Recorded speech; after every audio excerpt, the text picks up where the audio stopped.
So hello, we're here with Paula today. We will do Ustrāsana pose.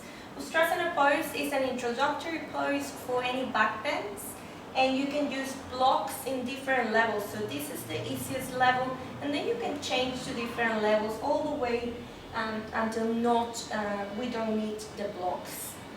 So let's try to understand a little bit the movements before we do a backbend. You can relax your toes for the meantime. We're going to use the bolster as a way that we can make sure that our adductors are completely engaged. So come up to a kneeling position, Paula.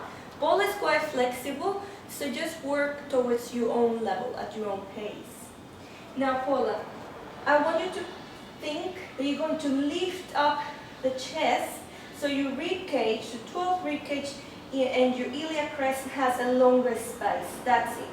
And as you inhale, rather than flaring up the rib cage, I want you to engage in here. That's it. So that's what it will do when you engage the abdominal muscles. It allows you to drop with control and avoids coning of the abdominal muscles. The rectus abdominis is contracted. Now I want you to put your hands on your hips, please. So imagine that your pelvis wants to move forward, and rather than squeezing the glutes, I want you to squeeze the bolster with your adductors. That's it. And remember to lift up and engage the abdominals. Good. As we are in here, now Paula, you're going to bring your hands, you're going to lift up and head down, and head up, and then slowly you will bring your hands towards your blocks. And imagine that you're going to position your blocks, the heels of your hands on your blocks, lifting up the pelvis, engaging through the abdominals, and dropping in here. Beautiful. So now, rather than squeezing through here, we do the opposite way, and that creates a little more space for your neck. Good. And come back to your hands on your hips, and come back to the first position.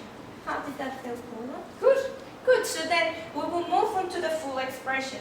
If that's easy for you, then you can adjust the different positions of the block. Okay. So now we're going to try the full expression. So I'll remove the props, and I want you to pretend that you're still having the props, so the bolster in front of you, which is going to create the adductors coming towards each other. Rather than thinking that I'm squeezing my glutes, it should be really like pressing through your knees on the mat through your feet. To create a little bit of elevation and make it a little bit easier, you can tuck under your toes. Perfect.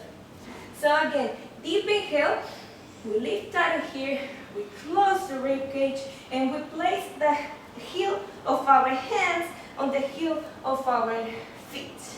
Beautiful. Push the hips forward and drop with the neck. Now again, rather than squeezing in here, you bring this in, beautiful. And that creates more space for the neck to relax. And take a few deep breaths in here, Paula.